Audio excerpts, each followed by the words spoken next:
अस्सलाम वालेकुम नाज़रीन, आप देख रहे हैं न्यूज़ टॉक। मैं हूं यशमीन जमाल। नाज़रीन, एक तवील कानूनी जंग के बाद खिलाड़ी इलेक्शन कमीशन ऑफ पाकिस्तान से अपना इंतखाबी निशान बल्ला वापस लेने में कामयाब हो गए हैं। अब खिलाड़ी आम इंतखाबात में खूब बल्ला चलाएंगे। इससे पहले यह खदशा जाहिर किया जा रहा था कि शायद खिलाड़ियों को बिना बल्ले के ही मैदान में उतरकर हाथों से चौके छक्के लगाना पड़ेंगे, लेकिन ये नामुमकिन था क्योंकि बिना बल्ले बैटिंग करना खिलाफ कानून है। आज पेशावर हाई कोर्ट के डिविजनल बेंच की जानिब से तहरीक इंसाफ के इंट्रा पार्टी इंतखाबात से मुतालिक इलेक्शन कमीशन के 22 दिसंबर के फैसले के खिलाफ दरखास्त सुनते हुए न सिर्फ इलेक्शन कमीशन के फैसले को कलअदम करार दे दिया, बल्कि फौरी तौर पर PTI को सर्टिफिकेट जारी करने का भी हुक्म दिया है। अब खिलाड़ियों के पास बल्ला भी है और प्लेइंग फील्ड भी है। बस इंतजार इस ऐलान का है कि कौन सा खिलाड़ी किस नंबर और पोजीशन पर खेलेगा, क्योंकि तहरीक इंसाफ के बहुत से बड़े खिलाड़ियों को मैदान में हम देख रहे हैं कि खेलने की इजाजत जो है वो मिल चुकी है। लेकिन ऐसा लगता है कि खिलाड़ियों को यह मैच बिना कप्तान के ही खेलना पड़ेगा, क्योंकि अब तक कप्तान को मैदान में उतरने की इजाजत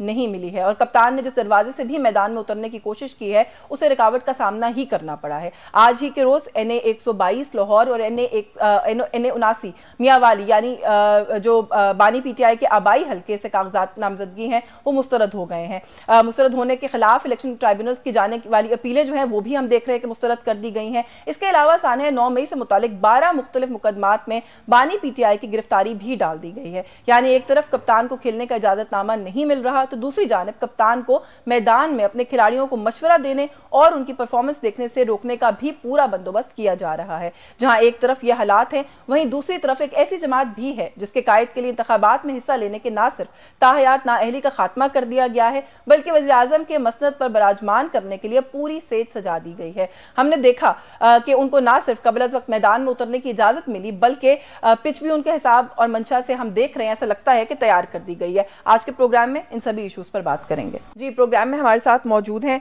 सीनियर जर्नलिस्ट हैं, तज्ज़ियाकार हैं, नज़ीर लगारी साहब ने हमें ज्वाइन किया। बहुत शुक्रिया सर आपका, आपके वक्त के लिए। सीनियर जर्नलिस्ट है, एंकर पर्सन है शौकत पराचा साहब हमारे साथ मौजूद है। Thank you so much for your time. Get another senior journalist Mazhar Bulla sahab कुछ देर में हमारे साथ इस्लामाबाद स्टूडियोज में होंगे, उन्हें भी गुफ्तगू में शामिल करेंगे। नज़ीर लगारी साहब, सर आपसे अगर गुफ्तगू का आगाज कर लूँ। सर, आज तहरीक इंसाफ को अभी तक तो उनकी जीत जो है वो नजर आ रही है। पेशावर हाईकोर्ट के फैसले के बाद बल्ला जो है वो उनका इंतखाबी निशान उन्हें वापस मिल गया है। कैसे देख रहे हैं इस फैसले को? पाकिस्तान तहरीक इंसाफ जो बज़ाहिर लग रहा था कि बड़ी कॉर्नर्ड है, शायद उनके लिए बड़ा मुश्किल वक्त चल रहा है, आपको लगता है कि अब कुछ थोड़ी सी उनकी कुव्वत में इजाफा होगा? नहीं, थोड़ी सी नहीं। मसला ये था कि 2022 के आगाज में पाकिस्तान तहरीक इंसाफ और इमरान खान तकरीबन बिल्कुल जीरो पर चले गए थे और उनकी मकबूलियत का ग्राफ बहुत गिर गया था और लोग जो हैं दुआएं मांग रहे थे कि ये खत्म हो। लेकिन ये चूंकि इस्टेब्लिशमेंट का पौधा लगाया हुआ था, हाइब्रिड सिस्टम के तहत इनको लाया गया था और इनकी मकबूलियत नीचे चली गई और इनको 2030 तक चलाने का मंसूबा भी था कि इस सिस्टम को चलाया जाएगा। ये 5th जनरेशन वार के हीरो के तौर पर लाया गया था, ये फेल हो गए तो सिस्टम ने यह तय किया कि नहीं, इसकी मकबूलियत बाहर करने के लिए तरीके अख्तियार किए जाए। तो 22 से लेकर 23 गुजारा गया, 22 का मार्च के बाद इक़्तिदार तब्दील किया गया, फिर उसकी मकबूलियत का ग्राफ बढ़ाया गया जो आज तक बढ़ाया जा रहा है। और ये सारे का सारा जो मज़ालिम नजर आ रहे हैं, जो चीजें नजर आ रही हैं, वो सिर्फ इसलिए था कि लोग ये समझें कि जुल्म हो रहा है, लेकिन इनको मासूम और मजलूम बनाया जा रहा था। उसके नतीजे में इनकी मकबूलियत को वापस लाकर आज के दिन के तमाम उम्मीदवारों के कागजात बहाल हो चुके हैं। सिर्फ इमरान खान के रह गए, शाह महमूद कुरैशी के और जो भी थे। नहीं, लेकिन आपको इंटरप्ट कर रही हूं लगाई साहब, जो बात आप कर रहे हैं उसके मुताबिक देखें, खिलाड़ियों को बल्ला वापस मिल जाए लेकिन कप्तान ना मिले टीम को लीड करने के लिए, तो वो किस तरीके से आप समझते हैं कि किसी किस्म की सहूलत जो है वो फराहम की गई है या इससे उनको जिस तरह का फायदा आप बता रहे हैं वो पहुंचाने की कोशिश की गई है? उनको दो चीजों पर चलाना है, एक मजलूम है, एक मासूम है। हाँ। दोनों की दोनों चीजें जो हैं इनके लिए वो की गई हैं और लोगों को वोट देने के लिए ये जवाब फराहम किया जाएगा कि बेचारे मजलूम हैं, बेचारे जेल में हैं और बेचारे मासूम हैं। देखें, सब कुछ ठीक है, गलत साबित हो गया, कोई चीज भी साबित हुई है और उनको जो है अब इलेक्शन में देखें हिस्सा नहीं ले रहे थे और लोग उनके कागजात छीन रहे थे, उनके कागजात रिजेक्ट हो गए थे। हमने उस वक्त कहा था कि जो लोग कागजात छीने उन्हें गिरफ्तार किया जाए। हम उस वक्त कह रहे थे कि जिन लोगों ने नाअहल किया है वही लोग नाअहल करेंगे इनको, वो सारे के सारे इनके कागजात बहाल होंगे, वो बहाल हो गए हैं और सब इलेक्शन के मैदान में सर लगाई साहब इजाजत दीजिएगा सर, मैं आपकी जानिब वापस आती हूँ, लेकिन जो बात आप कर रहे हैं ना कि हमने कहा था कि बहाल कर दिए जाएंगे, ये बात तो मेरे ख्याल है हर कोई कर रहा था कि जिस तरीके से उनके कागजात को रिजेक्ट किया जा रहा है वो कोई तरीका नहीं है कि किसी कोर्ट ऑफ लॉ में वो स्टैंड करे, तो वो तो शायद बहाल होने ही थे। शौकत पराचा साहब, सर आप कैसे देख रहे हैं सूरत हाल को? एक तो ये कि बल्ला वापस मिल गया, लेकिन जो बात अभी मैंने कही कि सर बल्ला तो मिल गया लेकिन खिलाड़ियों को कप्तान तो नहीं मिला, कितना उसका फायदा होगा? और एक नुक्ता नजर ये है जो अभी लगाई साहब ने पेश किया, इसको कैसे देखते हैं आप कि ये वो कहते हैं कि मजलूम और साथ साथ मासूम दोनों बनाकर पेश करने की कोशिश है? देखिए नज़ीर लगारी साहब यकीनन एक बड़े दानिशवर हैं, सिर्फ जर्नलिस्ट नहीं हैं, तो वो जो बात करते हैं उनकी बात में लॉजिक और रीज़न उनके पर्सपेक्टिव में यकीनन अपने जगह पर मौजूद है। वक्त बताएगा कि वाकई उनकी जो खोई हुई साख थी चेयरमैन पीटीआई बानी चेयरमैन की वो वापस करनी है, या फिर जो 3.5 साल में गवर्नेंस का बेड़ा गर्क हुआ, परफॉर्मेंस मुल्क की जाती रही, खास तौर पर पंजाब के साथ जो कुछ होता रहा, क्या वो वजूहात थी या उनकी मकबूलियत वापस करना थी? जहां तक बल्ले का निशान है, सिर्फ बल्ले का निशान इशू नहीं है। अगर बल्ले का निशान नहीं मिलता तो फिर तो पार्टी तहलील होती। पार्टी की रजिस्ट्रेशन का मसला है। रजिस्ट्रेशन का मसला इसलिए कि इलेक्शन कमीशन के बकौल उनका जो इलेक्शन था, पार्टी इलेक्शन, वो पार्टी के आइन के मुताबिक नहीं था। इलेक्शन कमीशन की जो फाइंडिंग है उन पर तो फैसला नहीं आया कोई। उनकी फाइंडिंग्स को तो गलत किसी ने नहीं कहा कि जी हाँ, ये किसी कोर्ट ने सर्टिफाई नहीं किया कि जी पार्टी का जो इलेक्शन हुआ वो जेन्युइन इलेक्शन था, वो पार्टी आइन के मुताबिक इलेक्शन था। तो इसलिए मुझे यकीन है, पूरा यकीन है, इलेक्शन कमीशन सुप्रीम कोर्ट में जाएगी। इलेक्शन कमीशन वहां पर अपने जो उनके पर्सपेक्टिव हैं वो पाकिस्तान की सबसे बड़ी अदालत के सामने रखेगा इलेक्शन कमीशन, और अल्टीमेट फैसला सुप्रीम कोर्ट ऑफ पाकिस्तान ने करना है कि पीटीआई के, और उसकी बुनियाद ये होगी, मैं फिर कहूंगा कि जो इलेक्शन हुआ, क्योंकि कल भी ये रेजोनेंस आई कि अब फिलहाल नया इलेक्शन नहीं हो सकता क्योंकि 1 महीने के बाद तो इलेक्शन है, अब तो महीना से भी कम दिन रह गए। तो लिहाजा सुप्रीम कोर्ट ने, जो जैसे हम कहते हैं ना कि पटवारी की बनाई हुई हदबंदी और मुहर्रर के लिखी हुई एफआईआर पे सुप्रीम कोर्ट फैसला करती है, तो बेस्ड जो सुप्रीम कोर्ट के फैसले की होगी इलेक्शन कमीशन पिटीशन देगा। मैं आपको so basically what you are saying is कि आप पाकिस्तान तहरीके इंसाफ को एज अ पार्टी 2024 का इलेक्शन कंटेस्ट करता हुआ नहीं देख रहे? नहीं, मैं कह रहा हूं कि सुप्रीम कोर्ट ने डिसाइड करना है, मैंने क्या देखना है या नहीं देखना, सुप्रीम कोर्ट अब डिसाइड करेगी, और मुल्क की सबसे बड़ी अदालत जो फैसला करेगी होना तो उसी के मुताबिक है।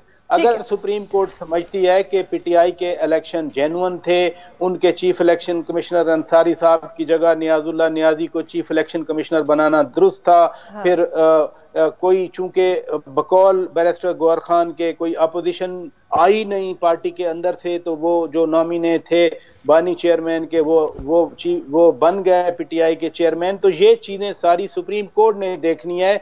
सुप्रीम कोर्ट जो फैसला करेगी वो 1 हफ्ते में कर दे, जो 15 दिन, लेकिन अगर ये प्रोसेस चलता है, सिर्फ एक सेंटेंस और, अगर इस तरह कोई भी पार्टी उलझी रहती है तो बजाय इसके कि इनके उम्मीदवार, इनके पार्टी लीडर्स मैस कैंपेन करें, वो तो अदालतों में फिर रहे हैं, तो वो यकीनन मनफी असरात उनकी कैंपेन पे जरूर पड़ेंगे।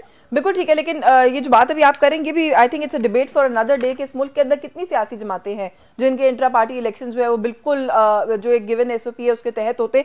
बात करेंगे इस पर भी। हमारे साथ मजहर बडलाल साहब ने हमें ज्वाइन किया। सर बहुत शुक्रिया आपका, आप तशरीफ लाए प्रोग्राम में। सर पाकिस्तान तहरीक इंसाफ को बल्ले का निशान वापस मिल गया है, कैसे इसको देख रहे हैं? अभी जो हमारे साथ यहाँ पर ऑनरेबल हमारे कॉलीग्स मौजूद हैं, लगाई साहब का ये ख्याल है कि ये तो इनको वो मजलूम पहले ही थे, अब मासूम बनाने की एक पूरी अटेम्प्ट हो गई है, अब उनको आहिस्ता आहिस्ता उनके सारे मामला जो है वो दुरुस्त किए जा रहे हैं। नहीं, ऐसी बात नहीं है कि दुरुस्त किए जा रहे हैं। देखिए अभी तक उनके खिलाफ बहुत सा काम हो रहा है। अभी तक उनके कागजात जो हैं वो जो मुस्तरद किए गए थे वो मंजूर हो रहे हैं, लेकिन यहाँ एक सवाल उभरता है कि कागजात उनके मंजूर हुए जिनके मुस्तरद हुए, तो जो बेचारे जमा नहीं करवा सके या जिनके कागजात छीन लिए गए थे या जो अपने तजवीज़ कुनिंदा और तईद कुनिंदा से महरूम हो गए थे, उनका क्या बनेगा? उनको तो इंसाफ नहीं मिला, वो तो कागजात जमा नहीं हुए, मुस्तरद होना तो दूर की बात। ये जो बहाल हो रहे हैं ये तो मुस्तरद शुदा हैं। वो बेचारे कहाँ टक्कर मारे, वो कहाँ जाएं जिनके साथ इंसाफ नहीं हुआ, जिनके कागजात ही छीन लिए गए। बल्ले का निशान वापस हो गया, ठीक है। उनके वकला का एक दलील है, वो कहते हैं कि इतने बड़े पैमाने पर लोगों को उनके निशान से महरूम कर देना कहाँ का इंसाफ है। कितने बड़े पैमाने पे वैसे किया गया? नहीं, सुप्रीम कोर्ट जो है वो पाकिस्तान तहरीक इंसाफ के वकील और बड़े सीनियर वकील है लतीफ खोसा साहब, उनसे स्टैट्स मांगती रही, सवाल करती रही, आप अपने कोई नंबर बता दें। खोसा साहब के पास कोई जवाब भी, इनके वकला के पास सर कोई तैयारी ही नहीं है, कोई जवाब ही नहीं है। खोसा साहब आगे से जवाब में कह रहे हैं आप मुझे 3 दिन और दे दें। NA 122 का इमरान खान साहब के अपने कागजात का मामला ही आप उठा के देख लीजिए, तजवीज़ कुनंदा, ताइद कुनंदा, दोनों हल्के के अंदर रजिस्टर्ड वोटर ही नहीं है। क्या उनको इतने से बेसिक कानून का सर नहीं पता? फिर जब इस तरह की बुनियाद के ऊपर चीजें रिजेक्ट होती हैं, फिर कहते हैं जी ये हमसे सियासी इंतकाम लिया जा रहा है। आपने दुरुस्त फरमाया कि लाहौर वाले हल्के में ऐसे ही है, लेकिन मियाँ वाली वाले हल्के से क्यों कर मुस्तरद हो गए थे? अब आप देखिए, अच्छी बात आपने की। मियाँ नवाज शरीफ की नाहली खत्म होती है 8 जनवरी को, तो 28 दिसंबर को कागजात कैसे मंजूर हो गए? वो तो नाहिल थे।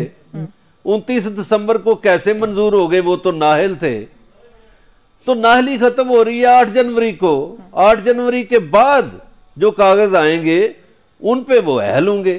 तो ये पहले अहलियत कहां से आ गई थी? ये भी सवाल उठता है।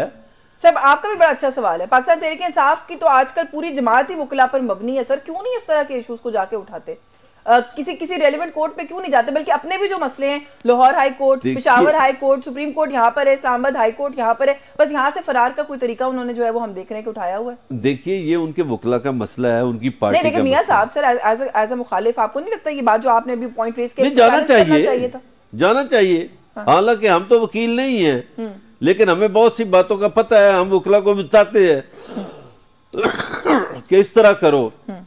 अब ये देखिए, ये एक बड़ी जेन्युइन सी बात है कि मियां साहब की नाहली खत्म हो गई है 8 जनवरी को, तो 28 दिसंबर को कागजात कैसे मंजूर हो गए? किस कानून के तहत मंजूर हो गए? इलेक्शन एक्ट में तरमीम के तहत। 28 दिसंबर को तो तारिक साहब कहते हैं इलेक्शन एक्ट में तरमीम हो गई थी। नहीं, एक्ट में तरमीम हो गई थी ना। देखिए कोई तरमीम एक्ट के जरिए नहीं खत्म की जा सकती। तरमीम को खत्म करने के लिए आप 2/3 अक्सरियत से तरमीम करेंगे। मुझे तो यही नहीं समझ आया। देखिए पहले वही कोर्ट, वो शेख वहां की वही है। हाँ। जी बिल्कुल, मजीद इन इश्यूज पर बात करेंगे, लेकिन एक ब्रेक लेनी है। ब्रेक से वापस आएंगे व्यूअर्स, तो गुफ्तगू को यहीं से आगे बढ़ाएंगे। हमारे साथ